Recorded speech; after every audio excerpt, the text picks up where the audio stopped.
Good morning, everyone. Let's do a gathering hymn. Would you please rise in body or spirit for May I Be Light?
Good morning and welcome to First Unitarian Portland.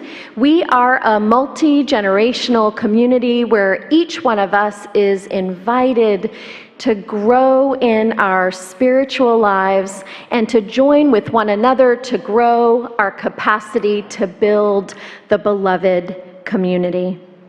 Welcome to all of you who are gathered physically in our sanctuary and to all who are online this morning and throughout the week. And a special welcome to those who are visitors, whether you're here in person or online. We're so glad that you're here. And if you've been coming for 25 years or 50 years and are a longtime member, we are so glad you're here too, and everyone in between. I do have a few announcements because it's September. Next Sunday, September 10th, is our annual Homecoming Sunday, and you will not want to miss it. It kicks off with our men's group hosting a pancake breakfast from 9 o'clock to 10:15 so that you can be well fed before our multi-generational worship at 10:30, which will include a learning community blessing. Following that service and during social hour, there will be a learning community open house when children can visit their classrooms and meet their teachers and know where their classes will begin the following week. And we will also have a tour for this very complex 5-building facilities and a little orientation to Unitarian Universalism that Bill Cunningham and I are going to be leading during social hour. And tea time, a trans non-binary gender expansive and exclusive gathering, will begin at 12 p.m. So there is lots happening next week. We hope you'll be there. Last year, I had a request from a number of you that you wanted a return of the evening service for Yom Kippur. And so indeed, we are going to do that. And in fact, we're going to have an evening service for Rosh Hashanah, the Jewish New Year, and an evening service for Yom Kippur, the Day of Atonement. And these two high holy days pair together. You honored the fast. Well, Rosh Hashanah is the celebration and the feast. So the services will be on Friday, September 15th at 7 p.m. in the Elliott Chapel for Rosh Hashanah, followed by apples and honey and challah and a social hour. And on Sunday, September 24th, again at 7 p.m. in Elliott Chapel, both online as well. And of course, that is a time of fasting. So we will go out into the night, ready to turn our hearts towards what matters most. And I must tell you, Barbara Ullman gave me a sneak peek for the pieces of piano she'll be playing, and it is going to be a moving experience for both of those services.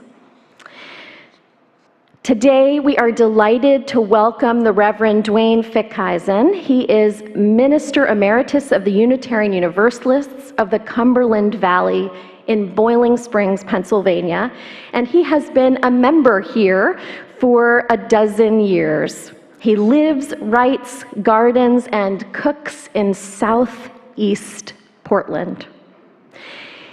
Welcome, Duane. We're so glad you're here.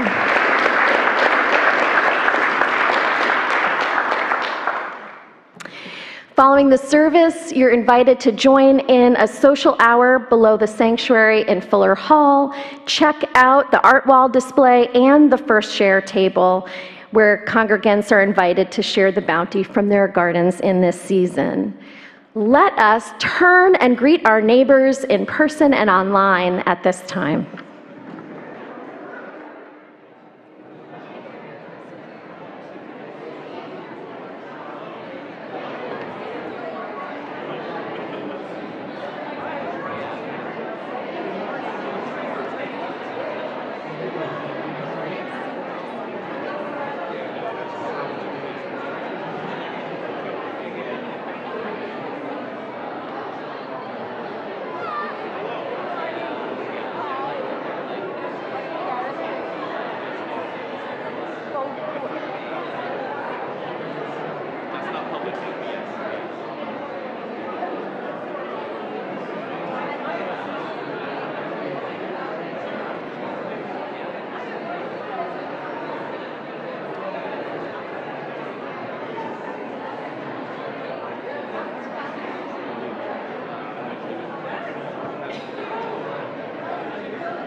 Reverend Duane will light our chalice this morning, and folks at home are invited to light a candle or chalice as well. We are Unitarian Universalists.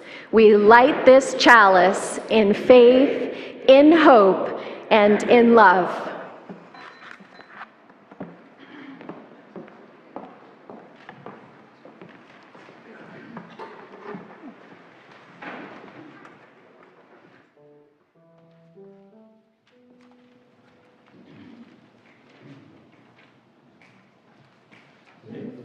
As we fly up to the sacred ground, the land that love us found. Lifting as we fly, we got our footing now, we won't be turned around. Lifting as we fly, not our soul left behind.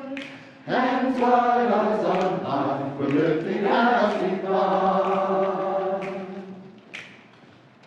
Lifting as we fly, over the sacred ground, along the last found. Lifting as we fly, we've got our footing now, we won't be turned around. Lifting as we fly, not a soul left behind.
Hands and arms spread wide to embrace our friends, new and old, and ones we haven't yet met even, who are present here, who are present online, and around the community and around the world. Eyes lifted up to take in the best that we can find, to find hope, to seek for the beloved community, and we are climbing up toward it. Come now, let us give shape to what really matters the most. Let us worth shape. Let us worship together. We rise in body and spirit and join in singing, Though I May Speak with Bravest Fire.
Our responsive reading is by Mary Oliver, Why I Wake Early. Hello, sun in my face. Hello, you who make the morning and spread it over the fields and into the faces of the tulips and the nodding morning glories, and into the windows of even the miserable and crotchety. Best creature that ever was, dear star, that just happens to be where you are in the universe, to keep us from ever darkness, to ease us with warm touching, to hold us in the great hands of light. Good morning, good morning, good morning. Watch now how I start the day in happiness, in kindness. And now let's sing together our doxology, Spirit of Life.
Our plate collection for September is dedicated to First Unitarian's 13 Salmon Shower Project.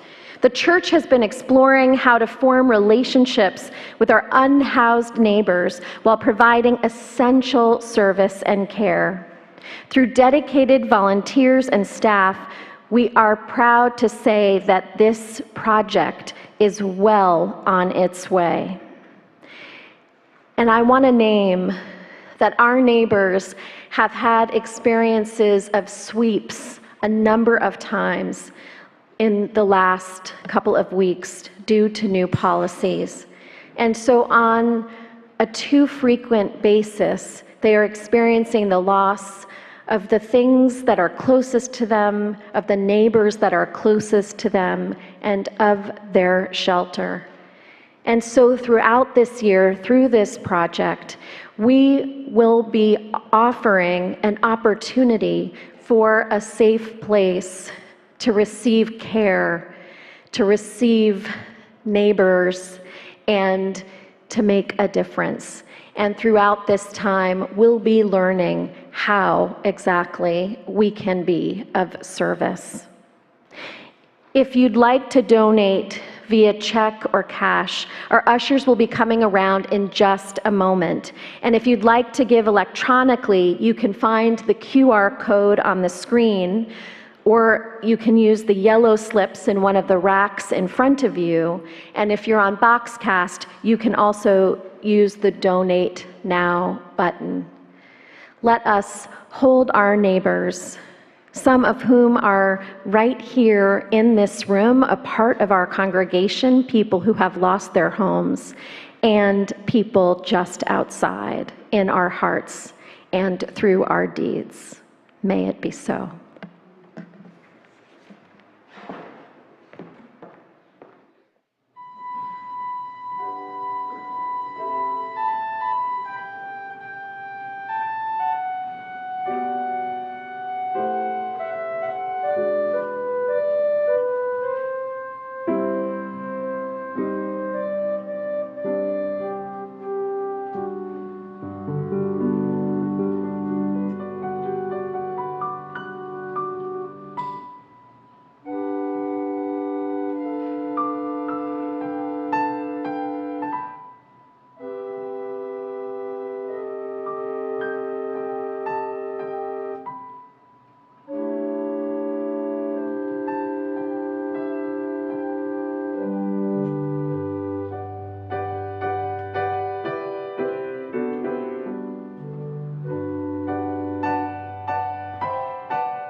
It is the time in our service when we honor the milestones, the joys and the sorrows that have happened in the lives of our fellow congregants since we last met.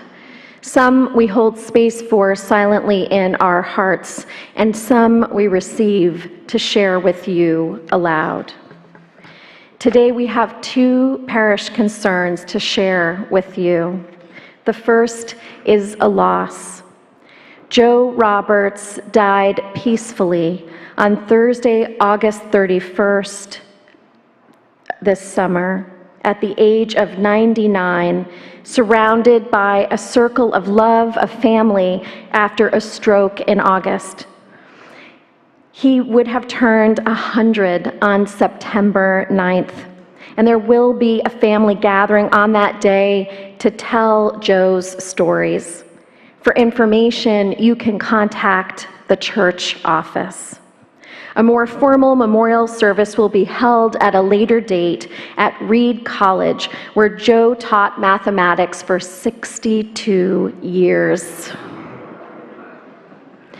We hold Joe's wife of 35 years, member Marguerite Cohen, and their entire family in our hearts in this season of loss.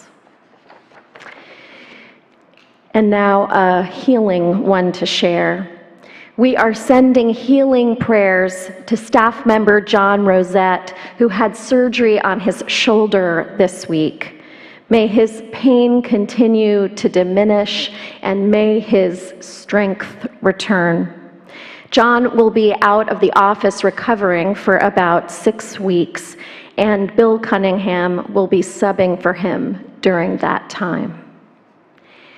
Will you pray with me?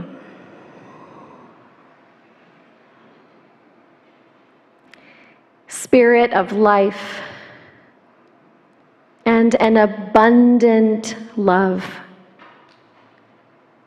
flow in us and through us and among us and out from us this day into the world.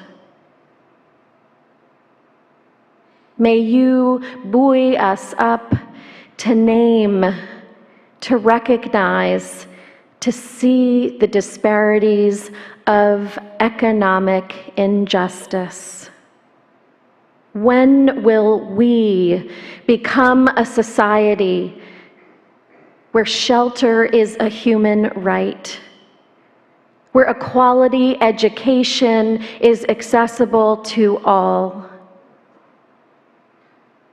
where wages represent an amount that people can afford not to live paycheck to paycheck, where all shall have access to health care at the beginning and at the end of life and every day in between. On this Labor Day weekend in particular, we lift up and celebrate all the people who have organized communities and institutions to work for weeks that include fair pay and adequate time on and time for rest, including those that have organized in our own congregation. And in this season of turning towards the fall, may we turn our own actions towards those that will allow us to be builders of the beloved community, where all can find shelter, where all can find meaningful work, where all are a part of the circle of love and care and community. All these things and so many others are our prayers and longings on this day, in this season of life. Amen, and blessed be, and may it be so. And now I invite you into a moment of silence May the prayers of our hearts pour forth in this space.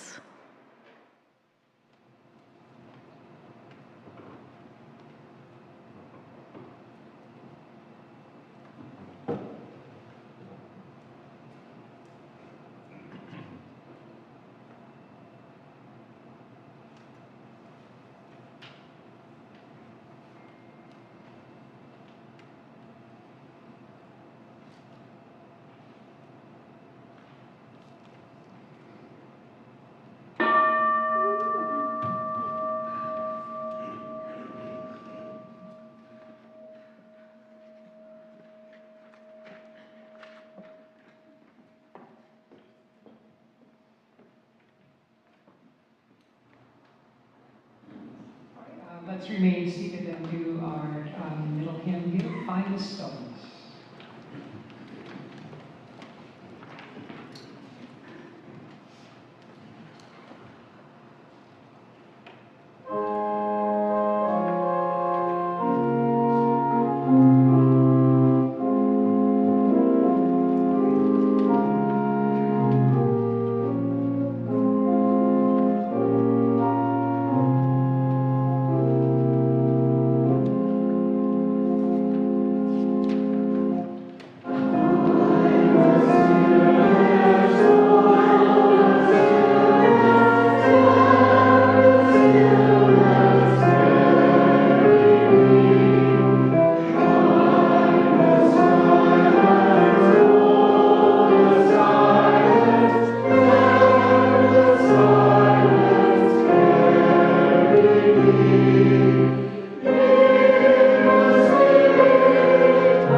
Excerpt of directions from Desert Notes, Reflections in the Eye of a Raven by Barry Holston Lopez, adapted.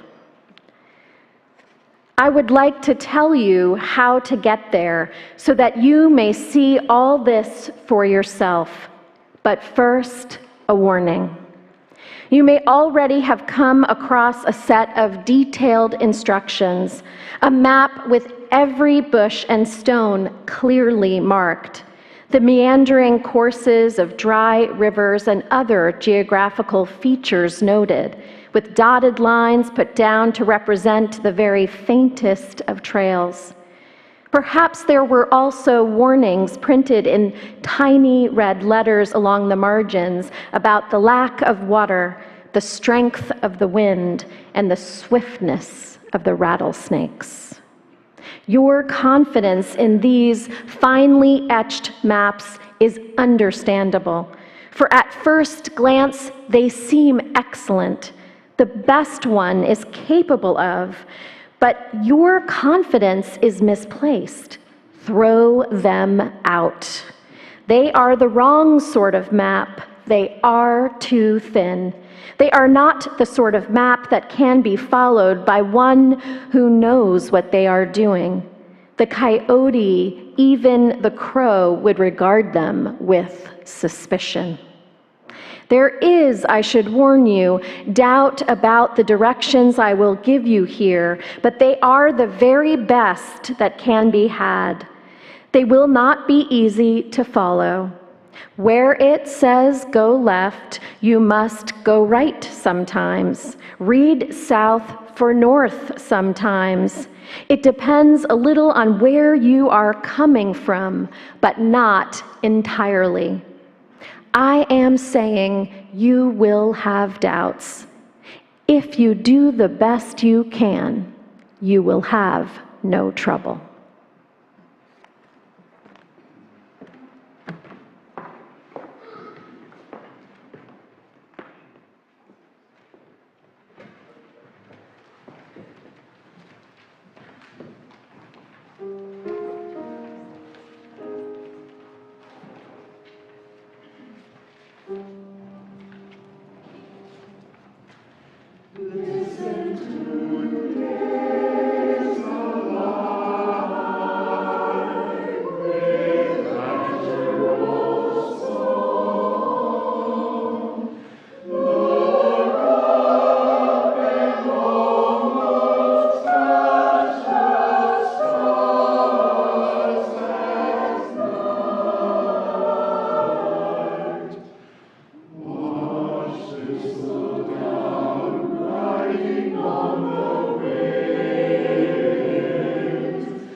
And on the seventh day, God finished the work that they had done, and they rested on the seventh day from all the work they had done.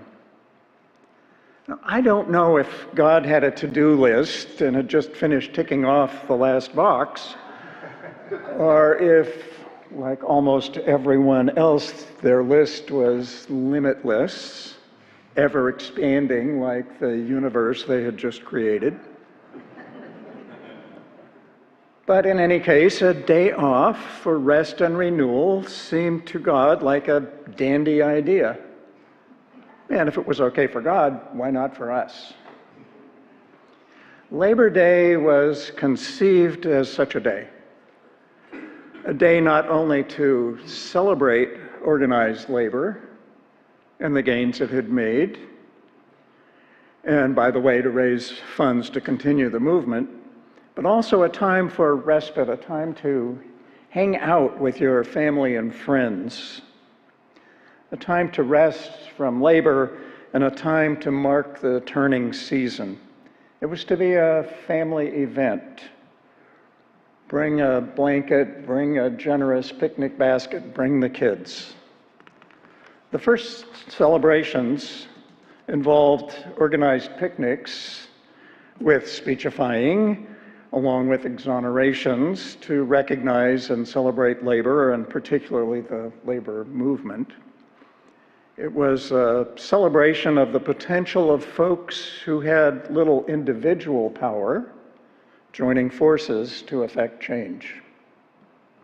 And did you know that in 1887, 5 years after it had been proposed, Oregon was the first state to adopt the holiday? A day to celebrate labor and reflect on its role in your life and your family, however you define family, seems as apt today as it was in 1887. How we balance work and home relationships, community, play and self-care, and more matters to our well-being. Our happiness depends on how we invest our lives. Mary Oliver preached to us earlier this morning about noticing the qualities of the morning as the sun spreads it over the fields and into the windows, even, as she says, of the miserable and the crotchety. I love that line. And she tells us to watch how she starts the day in thanksgiving, in happiness, in kindness. It's a practice that we're reminded of every Sunday by the familiar words of our benediction. This is the day we have been given. Let us rejoice in it and be glad as we are sent out to practice love. But what does that mean to you? How does it inform your week? Does rejoicing in this very day you have been given help you find effective ways to invest your life energy? Does your rejoicing include recommitment to purpose? I have, and I suspect others of you have also sought more efficient use of time. I've read about getting to inbox zero and attempted to adopt some of the recommended practices. I still have 16,000 unread messages in my email box. Most of them are ads. 6 of them this week from the Toyota dealer reminding me that they didn't finish the work they were supposed to do when I was in before.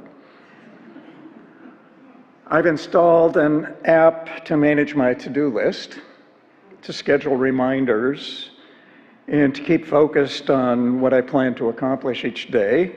It syncs across my iPhone, my iPad, and my desktop computer, and I actually use it sometimes. I've promised myself so many times, it's right there in the to-do list, that I would clear off my desk to make space for an important project, but the filing box never seems to quite get all the way to empty. I've tried the Pomodoro technique. That means tomato in Italian. The guy who described it used a kitchen timer that was shaped like a tomato. Go figure. You set the tomato timer for 25 minutes and work uninterrupted on a task for that time, then take a 5-minute break, and then do another 25 minutes and take a longer break after 4 Pomodoros. Or in my case, I'll work in the garden for an hour and then quit for the day before my back refuses to let me get up the next morning. I don't need a timer for that, because I start to feel it well before the hour is up. But I can get a surprising amount done of weed pulling and deadheading calendula and zinnias or planting out vegetable starts in just an hour. Oliver Berkman writes about time management. He argues that you will never empty your to-do list, no matter how efficient you are. I suspect that many of you, like me, expect your calendar to open up in 2 weeks. If I can just get through these next 2 weeks, then there'll be time for whatever it is. But that 2-week window is moving forward all the time. It's always 2 weeks until the free time gets opened up.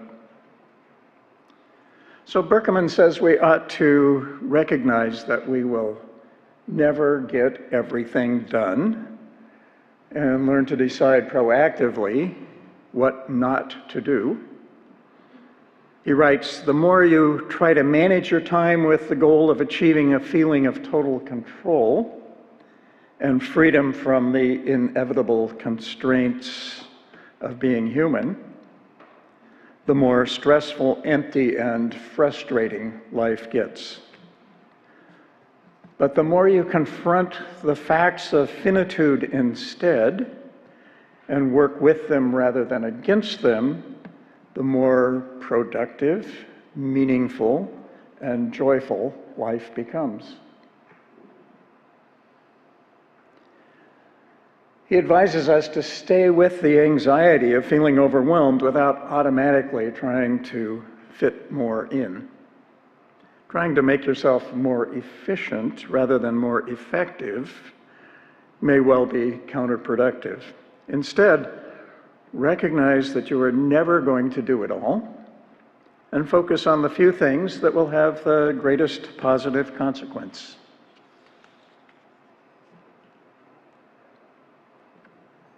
The title of Berkeman's latest book is 4,000 Weeks, and then there's a subtitle, which comes from realizing that the average lifespan is 4,000 weeks, approximately.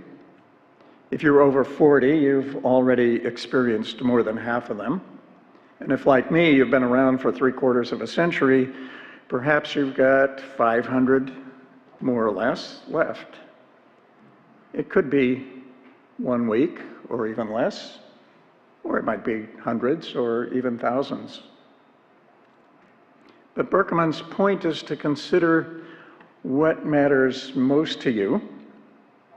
Design your remaining weeks and days and hours, however many they may be, around a sense of your life's purpose rather than around an unending to-do list. Now, true for many of us, our freedom to choose how to spend our days and our weeks is constrained by commitments and the need to get by, to support our families, or by physical or mental challenges that demand our attention. And yet, isn't there even some small opening, some bit of time and energy that could be redirected, that could be reinvested in your purpose? Even on the day that she had chosen to die 3 years ago, my wife spent part of the morning writing letters to get out the vote. Now, over the summer, I realized how many hours every day, yes, hours plural, I was spending doom scrolling on Facebook. Those hours are gone forever from my life. There was almost never anything I learned that was actionable or that made my life better. The algorithms designed to maximize my engagement kept showing me ads for things like pants that would make my butt more attractive to women. They didn't say what they would do for men, but they very likely have me tagged as a heterosexual cis man. There were t-shirts that would enhance my pecs without constraining my belly, or the latest cooking gadgets that I really, really need. And of course, the most radical political stuff from both the left and the right. In mid-June, I decided to take a month-long sabbatical from it. It was an experiment. I'd already quit Twitter and Instagram, and I was never on TikTok. I have barely missed Facebook, I have to tell you. Once in a while, I will make an image that I want to share, post some clever writing on my blog, or have a thought that, of course, my Facebook friends should hear about, but I have not acted on those. And my life is better. I have more time for reading, writing, getting outdoors, enjoying each one of those remaining weeks. I'm not planning to go back. In 1940, John Steinbeck and Ed Ricketts set off on a month-long journey to the Sea of Cortez. It's the body of the Pacific Ocean between Baja California and the rest of Mexico. They went there to collect marine life and to catalog what they found. Ricketts ran a biological supply business on Cannery Row in Monterey and had just published what is still one of the best guides to intertidal marine life on the Pacific coast. Both of them were around 40 years old. Both of them were in marriages that seemed fraught. And Steinbeck had recently published The Grapes of Wrath, which was met with derision and threats and had been banned for obscenity. For both of them, the trip was an excuse for respite and reset. They worked hard to make their collections, often under challenging conditions, and they played hard. They were on a mission with a clear purpose, and they were getting a break. Steinbeck wrote, as he was reflecting several years later on the trip, "Only in laziness can one achieve a state of contemplation which is a balancing of values, a weighing of oneself against the world and the world against itself. A busy person cannot find time for such balancing. Besides all this, a good, leisurely state of mind had come over us, which had nothing to do with the speed and duration of our work. It's very possible," he writes, "to work hard and fast in a leisurely manner."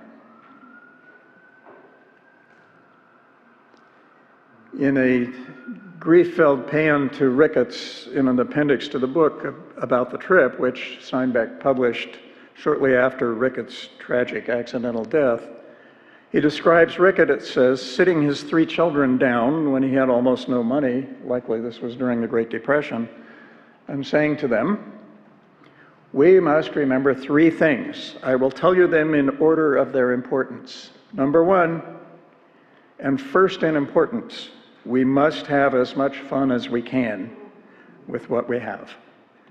Number 2, we must eat as well as we can, because if we don't, we won't have the health and strength to have as much fun as we can.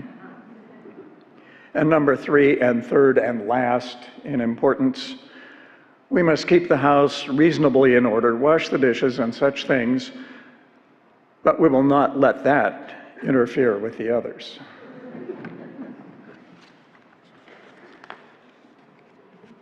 So let's work toward care for ourselves and for those to whom we have a responsibility, in order that we may each enjoy every one of these days we have been given.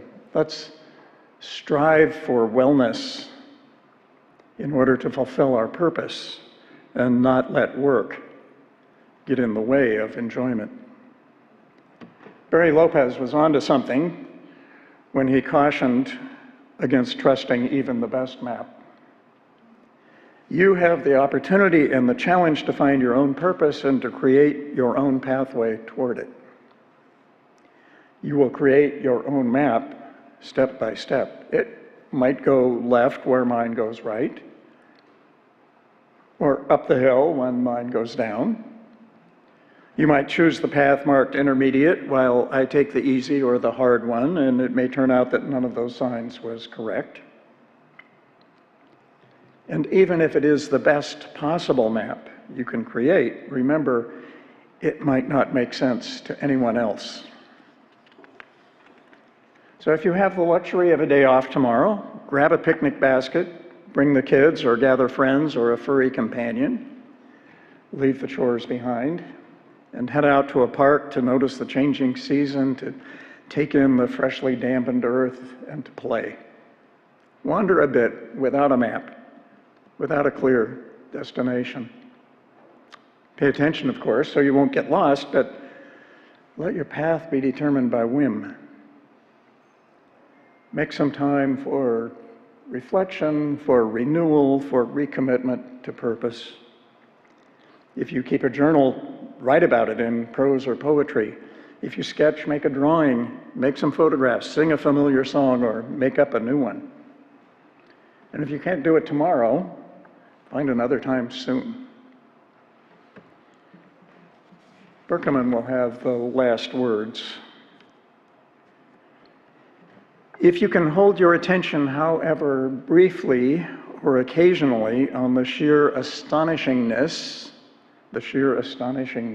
of being, on what a small amount of that being you get, you may experience a palpable shift in how it feels to be here, right now, alive in the flow of time. May it be so. Will you pray with me?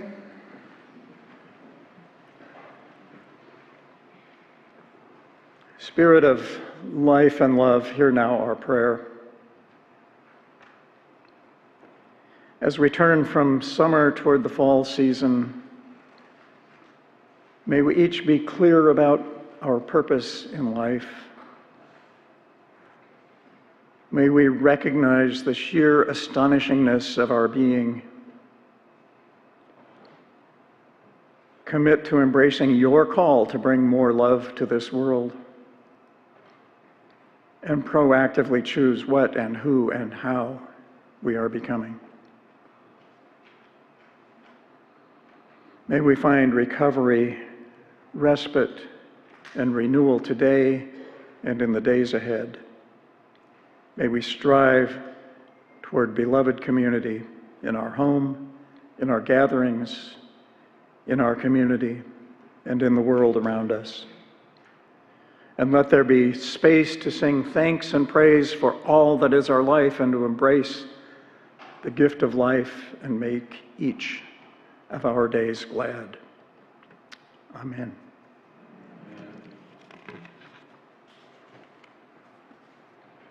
Will you rise again and body your spirit, and we're going to sing our closing hymn, For All That Is Our Life.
Words from Rainer Maria Rilke.